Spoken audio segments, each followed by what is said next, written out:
bincang santai. Sebenarnya bincang santai ini adalah merupakan refleksi calon guru penggerak angkatan 6 kelas 01 dan kelas 02 Kabupaten Gresik. Kegiatannya merupakan dalam bentuk tanya jawab. Saya sebagai fasilitator nanti bertanya kepada CGP, kemudian ada beberapa CGP yang menjawab secara bergiliran. Nah, ketika calon guru penggerak itu menjawab pertanyaan, sebenarnya bukan sekedar menjawab, bukan sekedar hafalan, melainkan penuh dengan kebermaknaan. Kenapa? Karena mereka telah berproses selama 6 bulan mempelajari modul-modul tersebut. Selanjutnya adalah mengimplementasikannya dalam bentuk kegiatan produk-produk yang nyata. Bisa bentuk narasi, kemudian ada bentuk video dan sebagainya. Dan yang terakhir, mereka itu melaksanakan aksi nyata, merupakan praktek dari teori-teori yang mereka pelajari, dari pengalaman-pengalaman yang mereka lakukan, kemudian dipraktekkan secara nyata di dalam kelas atau di sekolahnya. Nah, dasar-dasar pemikiran inilah yang menjadikan inspirasi saya sebagai fasilitator untuk menuangkan dalam kegiatan aksi atau kegiatan bincang santai, sehingga menjadi dokumentasi yang bermakna dan menyenangkan. Guru sebenarnya dapat dikatakan sebagai sutradara. Bagaimanapun materi dipahami oleh guru, bagaimanapun media yang dilakukan atau dibuat oleh guru, alat peraga yang dibuat oleh guru, namun ketika guru itu tidak bisa menciptakan suasana kondusif, maka apa yang dibuat itu jelas kurang bermakna. Kemudian, bincang santai itu bukan sekedar retorika, tetapi lebih bermakna lagi. Karena bincang santai lebih merupakan kegiatan kebersamaan. Karena mereka berkumpul bersama dalam kegiatan di sebuah studio, dan mungkin mereka di studio hanya baru pertama kali gitu ya. Nah, itu bagi yang baru itu sangat berkesan sekali. Nah, jadi sini kebersamaan itu adalah kegiatan bersama. Kemudian merupakan momentum yang sangat bermakna, di mana ada momen di studio, kemudian bersama-sama dengan seragam yang sama, dengan suasana momen yang sangat menyenangkan, itu merupakan hal yang kebersamaan. Kemudian penuh dengan kebermaknaan. Jadi di dalam kegiatan ini para CGP juga berpikir untuk menjawab itu. Karena di sini saya memberikan kebebasan untuk jawaban-jawaban mereka. Dan yang paling penting bahwa kegiatan bincang santai ini merupakan kegiatan yang menyenangkan dan sulit untuk dilupakan. Ini yang paling penting. Bagaimana bentuk kegiatan bincang santai ini? Marilah kita ikuti bersama. Assalamualaikum warahmatullahi wabarakatuh. Waalaikumsalam warahmatullahi wabarakatuh. Ini calon guru penggerak kelas 01 dan 02. Hari ini akan mengadakan apa? Bincang santai. Oke, semua sudah siap? Siap. Yang kita bicarakan di sini adalah materi-materi yang kita pelajari selama Bintek 6 bulan. Kita sudah hampir selesai. Tinggal modul apa yang belum? 3.3. Oke. Siap ya? Dengan pertanyaan nomor 1. Apa ya tugas guru menurut Ki Hajar Dewantoro? Filosofi Hajar Dewantoro. Siapa yang bisa? Saya. Siapa namanya ini? Bu Yuni. Ya. Ayo semangat Bu Yuni. Terima kasih Bu. Di sini saya menyadari bahwa tugas guru itu bukan hanya mengajar, kemudian memberi ulangan setelah memberi materi.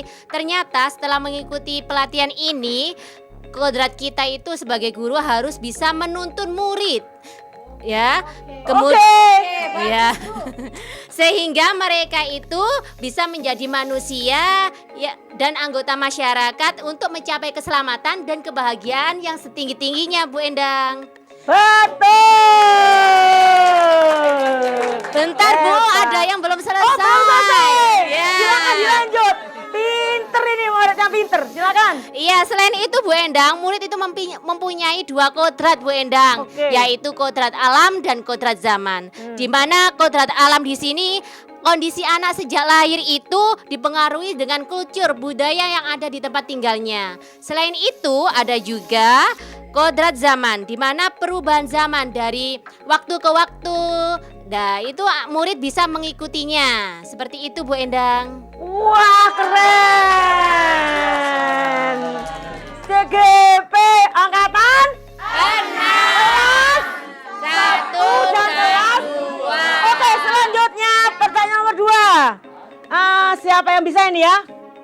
Tujuan pendidikan tersebut itu menjadikan tujuan pendidikan bagaimana? Siapa yang bisa? Saya Bu.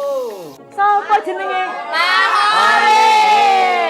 Iya, silakan Pak Khalid. Baik Bu, tujuan dari filosofi pendidikan filosofi KHD itu adalah mewujudkan pembelajaran yang berpusat pada murid Bu. Melakukan pembelajaran sesuai dengan kodrat murid, yaitu kodrat zaman dan kodrat alam Bu. Langsung murid itu tidak seperti kertas kosong yang bisa kita tulis atau kita isi dengan semau kita Bu. Akan tetapi murid itu punya potensinya masing-masing, sehingga kita sebagai seorang guru itu adalah mendorong dan memupuk potensi murid itu supaya menjadi manusia yang berguna dan manfaat untuk masyarakatnya Bu. Mantap. Penampilannya anteng tapi cerdas. Selanjutnya adalah lagi kita. Apa saja ya yang akan Anda lakukan setelah merenungkan, meresapi, refleksi filosofi pendidikan nasional Ki Hajar Dewantara? Siapa bisa ya? Saya dong Bu. Walakone.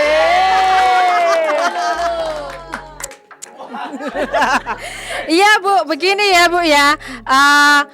Yang saya inginkan itu saya ingin menjadi seorang pendidik yang lebih mengerti dan memahami perasaan murid. Jelas itu Pak. Pada waktu emosi ini memuncak Pak. Wah, kalau kita mengingat filosofi KHD, wah itu kita pasti bisa meredamnya. Karena pembelajaran yang kita berikan harus berpihak pada murid.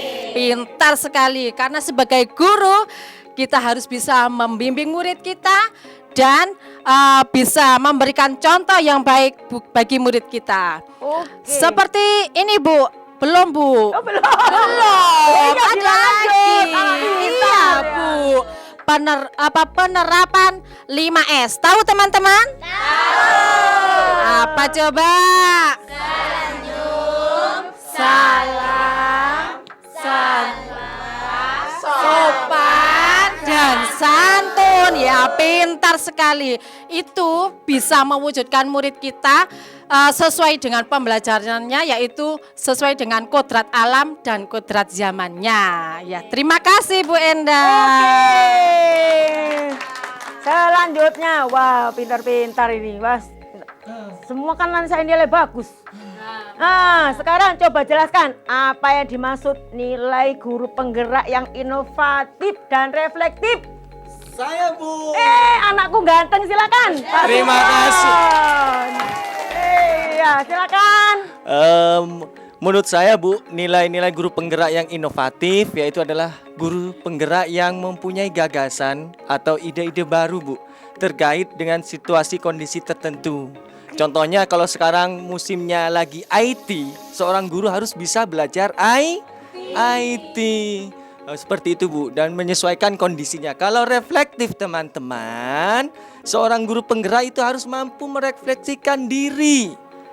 harus mampu merefleksikan diri dari pengalaman dan situasinya untuk dirinya sendiri dan orang lain. Mungkin itu Bu jawaban dari saya. Gimana teman-teman? Oke, jos. Oke. Nah, sekarang kalian semua kan sudah membuat visi ya? Nah, jelaskan tuh visi calon guru penggerak. Siapa yang bisa? Saya, Bu. Oh, murid yang paling nyemplung. Ya, silakan. Oke, di sini visi yang ditetapkan yakni sesuai dengan mewujudkan murid yang mandiri, beretika dan bersahaja. Kemudian visi di sini itu dibuat sesuai dengan sumber daya yang dimiliki dan tidak lupa sesuai dengan profil pelajar Pancasila. Masih teman-teman? Nah, selain itu, apa sih pentingnya visi bagi guru? Nah, di sini adalah untuk melangkah karena di sini guru itu adalah setiap hari yang bertemu dengan peserta didik mempersiapkan diri kita sehingga kita harus menentukan bagaimana impian murid kita di masa depan. Bagaimana, setuju? Oke. Keren. Wah, sekarang kita masalah budaya positif modul berapa ya? 104. Oke, apa yang Anda tahu tentang budaya positif? Saya, Bu. Bu Anissa yang cantik, silakan. Budaya positif. Tenang. Budaya positif di sini merupakan perwujudan dari nilai-nilai atau keyakinan universal yang diterapkan di sekolah. Budaya positif sekolah ini berisi kebiasaan yang disepakati dan diterapkan oleh sekolahan dalam jangka waktu yang lama. Sedangkan budaya positif ini sendiri terdiri atas 6 hal. Yang pertama yaitu perubahan paradigma stimulus respon. Yang kedua, konsep disiplin positif. Yang ketiga, keyakinan kelas. Yang keempat, pemenuhan 5 kebutuhan dasar. Yang kelima, ini pasti semuanya sudah tahu. 5 posisi apa? 5 posisi kontrol. Pintar semua. Yang keenam ini segitiga apa? Restitusi. Jadi untuk menerapkan budaya positif, yang pertama dimulai dari kita menerapkan keyakinan kelas di kelasnya masing. Sudah menerapkan semua? Sudah. Hebat sekali, sudah Bu Endang. Oke, keren. Sudah menerapkan budaya? Oh iya, oke. Selanjutnya, apa yang Anda tahu tentang restitusi? Ya Bu, saya akan coba menjawabnya. Ya. Oke. Restitusi merupakan sebuah proses untuk menciptakan kondisi bagi murid untuk memperbaiki sebuah kesalahan yang dilakukan Ibu. Nah, jadi dengan melalui restitusi itu, satuan pendidikan bisa membantu para murid untuk mencapai tujuannya untuk memiliki sifat disiplin yang positif dan memulihkan dirinya setelah melakukan kesalahan atau berbuat salah. Ada 3 tahap atau langkah restitusi yang harus kita lakukan Ibu, yaitu menstabilkan identitas. Yang kedua, validasi tindakan. Dan yang ketiga, menanyakan keyakinan. Jika guru dapat menyelesaikan 3 tahap tersebut, maka murid akan dapat memperbaiki kesalahannya dan akan selalu berbuat baik Ibu. Terima kasih. Wow, keren. Bagaimana, setuju yang lain ya? Betul ya? Setuju. Oke, bagus. Sekarang masalah keyakinan kelas. Waduh, masih ingat keyakinan kelas? Masih. Apa yang Anda tahu tentang keyakinan kelas? Keyakinan kelas itu dari keyakinan kelas diambil dari urun pendapat warga kelas dan sebagainya. Siapa yang akan menjelaskan? Saya mencoba menjawab, Bu.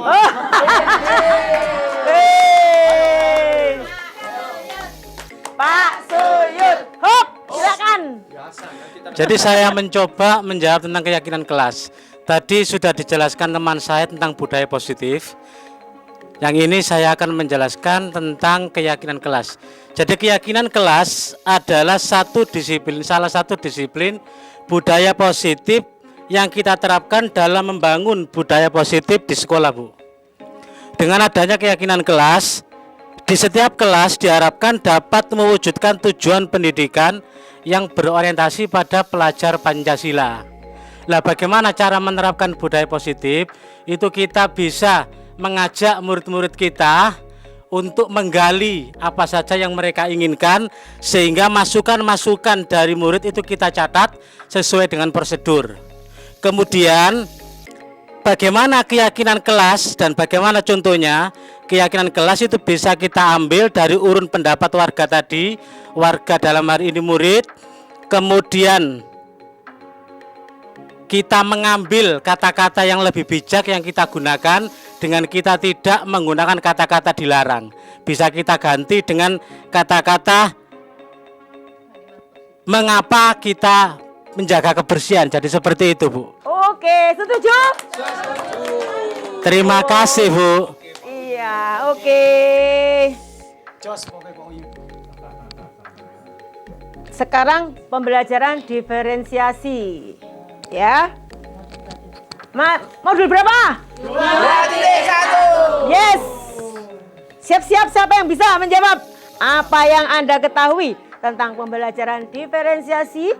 Kemudian apa tujuannya? Bagaimana karakteristik pembelajarannya? Siapa yang bisa? Saya Bu Endang. Oke, Bu siapa ini namanya? Bu Iswayuni.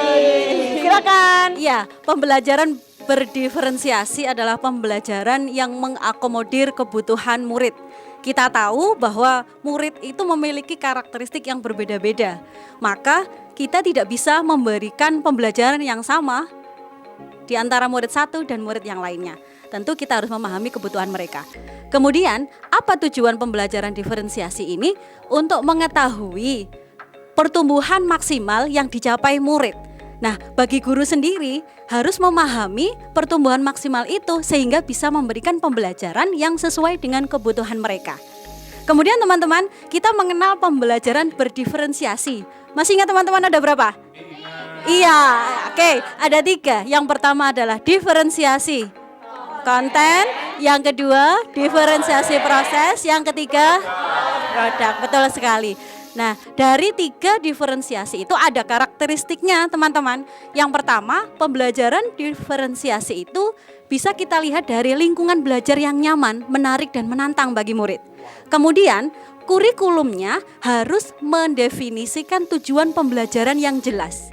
Selanjutnya ada penilaian berkelanjutan di dalamnya. Dan yang terakhir, guru harus mampu menanggapi dan merespon kebutuhan murid agar mereka mendapatkan pembelajaran yang sesuai dengan kebutuhan belajarnya. Itu Bu Endang, setuju teman-teman? Keren, jelas, padat, singkat, tetapi bermakna. Oke? CGP angkatan 6, Kabupaten Gresik. Itu dong. Oke, sekarang pembelajaran sosial emosional masih ngerti? Masih ingat? Oke, siap-siap yang bisa menjawab. Apa yang Anda ketahui tentang pembelajaran sosial emosional dan mengapa itu perlu dikembangkan? Siapa yang bisa? Saya Bu Endang. Oh, Ibu Indah Purwati. Silakan. Bu Indah. Iya. Tadi setelah disampaikan oleh Bu Iswayuni tentang pembelajaran berdiferensiasi, sekarang saya akan mencoba menjelaskan tentang apa itu pembelajaran sosial emosional, yaitu pembelajaran yang dilakukan secara kolektif oleh seluruh pembelajaran di sekolahan yang dilakukan oleh komunitas pembelajar dalam mengimplementasikan keterampilan pengetahuan. Jadi mengontrol anak-anak supaya bisa menyikapi perilakunya baik itu secara emosional maupun secara pembelajaran yang disesuaikan dengan kegiatan di sekolah. Artinya guru bisa mengontrol siswanya untuk menahan emosinya dan guru-guru juga bisa melatih anak-anak dalam mengontrol emosi. Demikian Bu Endang. Iya. Harus sabar. Keren. Wes Bu Indah Purwati. Oke, Bapak Ibu sekarang mengapa perkembangan sosial emosional sangat dibutuhkan bagi murid dalam PBM?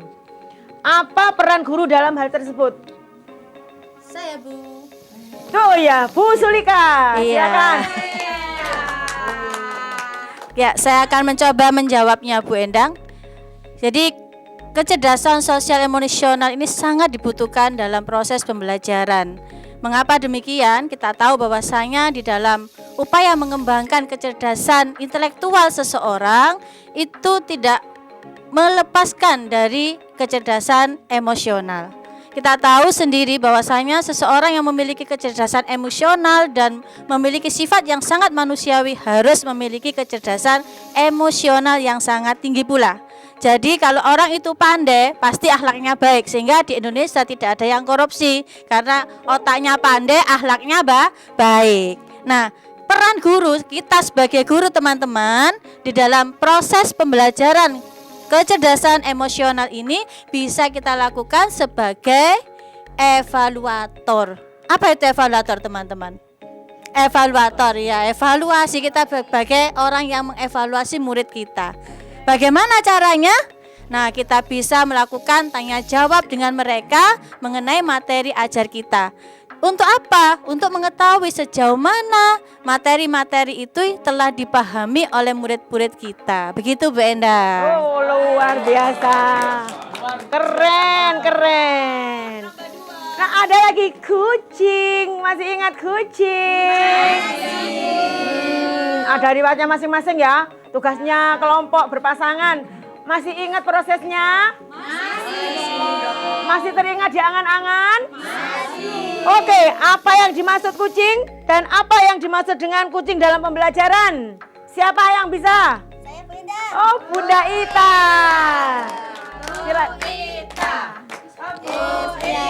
Stop, dengarkan Bu Ita. Baik. Semangat Bu Ita. Terima kasih Bu Lulu, terima kasih Bu Endang.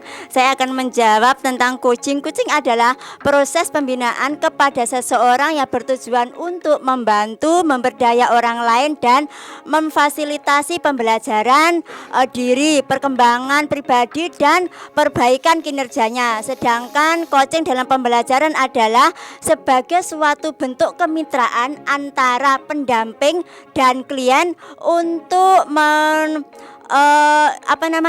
untuk memaksimalkan potensi diri agar yang dimilikinya itu bisa keluar sehingga menghasilkan pemikiran yang kreatif, Bu Endang. Wow. Iya, terima kasih. Waduh. Oke. Sekarang tadi Bunda Ita sudah definisi kucing dan apa perannya di dalam pembelajaran. Sekarang langkah-langkahnya, apa saja langkah melakukan kucing dan apa yang Anda ketahui tentang kucing menggunakan alur tirta? Oh, Bu Mujayana tuh, silakan. Bu Muza. Oke, Terima silakan. kasih Bu Endang dan Bapak Ibu semuanya. Jadi setelah dijelaskan tentang kucing tadi, untuk langkah-langkahnya itu ada 5. Untuk langkah-langkahnya itu ada 5 Bapak Ibu. Yang pertama yakni mengidentifikasi mengidentifikasi masalah kinerja. Dan yang kedua yakni mengetahui dampak dari masalah kinerja tersebut. Selanjutnya yang ketiga yakni mengetahui penyebab dari masalah kinerja. Selanjutnya yang keempat, kita harus mendefinisikan standar dari kinerja itu. Dan yang terakhir, yang kelima, yakni menggali ide atau gagasan yang digunakan sebagai solusi dari masalah kinerja tersebut. Untuk alur tirtanya itu Bu Endang, yang T itu adalah tujuan, I identifikasi masalah, R rencana aksi, dan T tanggung jawab. Demikian Bapak Ibu dan Bu Endang. Mantap, keren. Sekarang kita sampai kepada kebijakan universal. Kira-kira modul berapa ya? Modul 2 titik. Ya, 2 titik? 3.1. Oke, silakan. Siapa yang bisa menjawab apa yang dimaksud nilai-nilai kebijakan universal dan apa saja nilai-nilai universal itu? Siap, Bu Endang. Sama Pak Saiful Hadi. Oke. Silakan. Sambil berefleksi bareng ya teman-teman tentang nilai kebijakan, nilai kebajikan universal. Ya, jadi ya nilai kebajikan universal itu adalah bentuk dari nilai-nilai kebajikan yang kita sepakati bersama, lepas dari suku, ras, bangsa, agama dan juga latar belakang kita. Nah, jadi nilai kebajikan itu adalah merupakan payung besar atau pondasi kita dalam berperilaku dan bertingkah laku di komunitas kita. Sehingga apa? Komunitas kita sebagai komunitas yang kuat, kokoh, dan resilient. Nah, apakah kita semua sudah menjadi komunitas yang menjunjung tinggi kebajikan itu? Sudah. Oke, kita bareng memberikan contohnya. Kebajikan universal dalam kehidupan kita sehari-hari. 1. Apa teman-teman nilai-nilai kebajikannya? Disiplin. 2. Jujur. 3. Tanggung jawab. 4. Menghormati orang lain, dan masih banyak toleransi, dan yang terakhir kasih sayang. Iya loh. Oke, itu Bu Endang, terima kasih. Keren. Berarti ilmunya masih nancap. Oke, sekarang tentang dilema etika. Apa itu dilema etika? Kemudian kategorinya apa saja? Terus prinsipnya bagaimana? Siapa yang bisa? Saya coba menjawab. Oh iya, Bu Pipin, teman-teman semua Bu Pipin. Silakan. Kalau membahas tentang dilema ini teman-teman ya.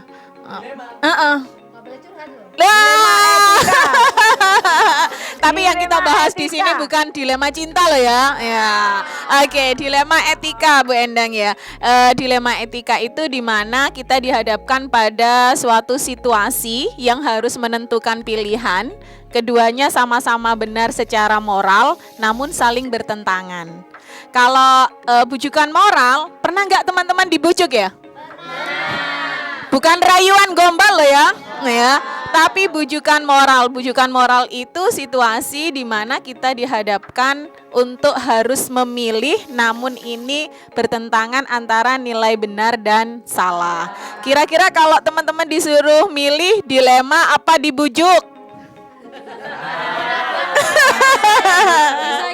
Disayang ya. Oke. Ketika 4 kategori dilema etika. Yang pertama dijawab ya teman-teman sambil mengingat. Individu lawan kesetiaan lawan kebenaran lawan kesetiaan.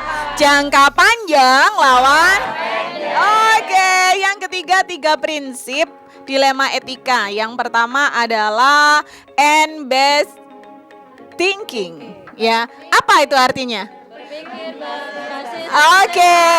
Yang kedua care-based thinking. Yang ketiga rule-based thinking. Artinya? Semuanya masih ingat Bu Endang. Terima kasih itu ya. Oke. Dalam mengambil keputusan pada situasi dilema etika atau bujukan moral, maka dapat melakukan 9 langkah. Masih ingat? Masih. Siapa yang bisa menjawab? Saya Bu, mencoba menjawab. Bu Evi. Baik Bu, dalam pengujian dan pengambilan keputusan ada 9 langkah. Yang pertama yaitu mengenali nilai-nilai yang bertentangan. Kemudian yang kedua, menentukan siapa saja yang terlibat dalam situasi tersebut. Langkah yang ketiga yaitu mengumpulkan fakta-fakta yang relevan dengan situasi tersebut Bu. Kemudian yang keempat yaitu kita melakukan pengujian benar dan salah melalui ada uji legal, uji regulasi, uji intuisi atau perasaan, uji publikasi, dan uji panutan. Kemudian langkah kelima yaitu kita melakukan 4 pengujian 4 paradigma benar lawan benar seperti yang dijelaskan oleh Bu Vivin tadi. Kemudian langkah yang keenam kita melakukan 3 prinsip resolusi yaitu 3 based thinking tadi Bu. Kemudian yang nomor 7, langkah yang ke-7 yaitu melakukan investigasi opsi trilema atau pilihan keputusan yang lain. Sedangkan langkah ke-8 yaitu membuat keputusan tersebut. Dan langkah yang terakhir atau langkah 9, kita lihat lagi keputusan yang kita ambil, kemudian kita refleksikan. Seperti itu Ibu Endang. Wow, luar biasa.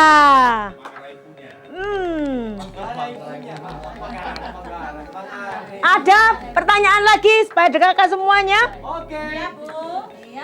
Mengapa pengambilan dan pengujian keputusan menggunakan 4 dilema etika, 3 prinsip, dan 9 langkah pengambilan keputusan? Mengapa guru menggunakan cara ini? Izin jawab ya Bu ya. Bu Rahma. Oke, kenapa kok kita menggunakan cara tersebut? Karena cara tersebut merupakan acuan dalam berpikir sebelum kita mengambil sebuah keputusan Bu Endang. Oke. Agar apa? Agar kedepannya nanti keputusan kita ambil kita tidak menyesalinya Bu Endang dan tidak berdampak negatif ke pihak yang lain. Seperti itu Bu Endang. Kemudian dalam pengambilan keputusan yang berbasis etika itu tuh harus ada persamaan mulai dari prinsip, kemudian visi, kemudian nilai-nilai kebajikan yang disepakati oleh lembaga atau sekolah. Agar apa? Agar nanti tercipta iklim positif di sekolah Bu Endang. Jadi dampaknya ibu-ibu, dampaknya ini lagi-lagi kepada siapa? Kepadamu murid. Suasana pembelajaran yang ada di kelas akhirnya lebih positif dan lingkungan sekolah kita pun jadi lebih positif. Seperti itu Bu Endang. Mantap. Wah. Luar biasa. Nah, sekarang kita bicara, ada pertanyaan lagi tentang program yang berpihak pada murid. Apa yang dimaksud dengan program yang berpihak pada murid, kepemimpinan murid, dan profil pelajar Pancasila? Ada 3 pertanyaan, siapa yang bisa nih? Bu Siti. Siapa? Mana suaranya? Pertanyaan. Berusaha menjawab ya Bu. Ini untuk yang program yang berpihak kepada murid itu program yang bertujuan untuk mengembangkan potensi, minat, bakat dan tumbuh kembang anak didik, peserta didik. Lalu ujung tombaknya ada di guru penggerak Bu untuk perencanaan, pengelolaan serta pelaporannya. Lalu yang pertanyaan kedua tadi tentang kepemimpinan murid, ini adalah sebuah usaha sadar dan akademis dari seorang guru atau pendidik untuk memberikan ruang kepada murid untuk bisa menjadi pemimpin dirinya sendiri dan juga di sekitarnya. Keren, luar kasih semangat dan belum selesai yang dan kepemimpinan murid ini dalam rangka untuk mewujudkan profil pelajar Pancasila di sekolah tersebut. Wow. Luar biasa. Ya, profil pelajar Pancasila itu apa saja? Bisa.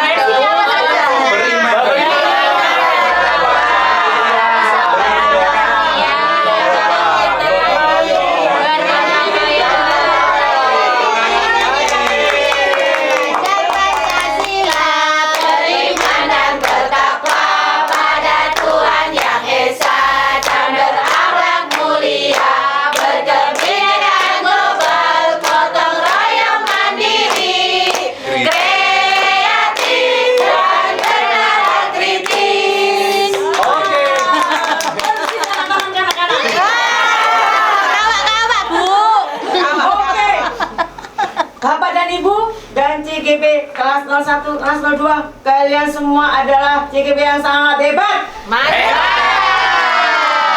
Nanti selama 6 bulan melalui BIMTEK ini tidak sia-sia. Amin. Alhamdulillah. Perlu diketahui bahwa CGP dalam program guru penggerak ini adalah kalian belajar untuk meningkatkan kapasitas diri, mengembangkan pembelajaran yang berpusat pada murid, menjadi teladan bagi murid, mampu memberdayakan dan memotivasi murid. Bagaimana, sanggup? Sanggup! Keren! Begitulah bincang santai kita pada siang hari ini. Ternyata sudah asar ya, sudah jam berapa ini? Iya, tapi jiwa-jiwanya dan auranya seperti pagi jam 7. Wah, karena apa? Karena semangat dan kebermaknaan yang kita lalui hari ini. Oke, yel yel, yel yel. TGP kelas 01, kelas 02, angkatan 6, Kabupaten Gresik, mulai. Mantapkan hati, kuatkan niat, mengikuti BIMTEK CGP. 6 bulan aku lalui, percaya diri. Aku mampu, percaya diri. Aku bisa. Semangat, percaya diri, sukses. Yes, tepuk tangan dulu kita semua. Kita semua ini adalah luar biasa. Begitu bincang santai kita pada siang hari ini untuk mencermati dan merefleksi pembelajaran-pembelajaran materi di BIMTEK CGP Angkatan 6 ini yang sudah kita lalui bersama. Semoga semua lulus dan menjadi guru penggerak yang handal. Amin. Wassalamualaikum warahmatullahi wabarakatuh. Waalaikumsalam.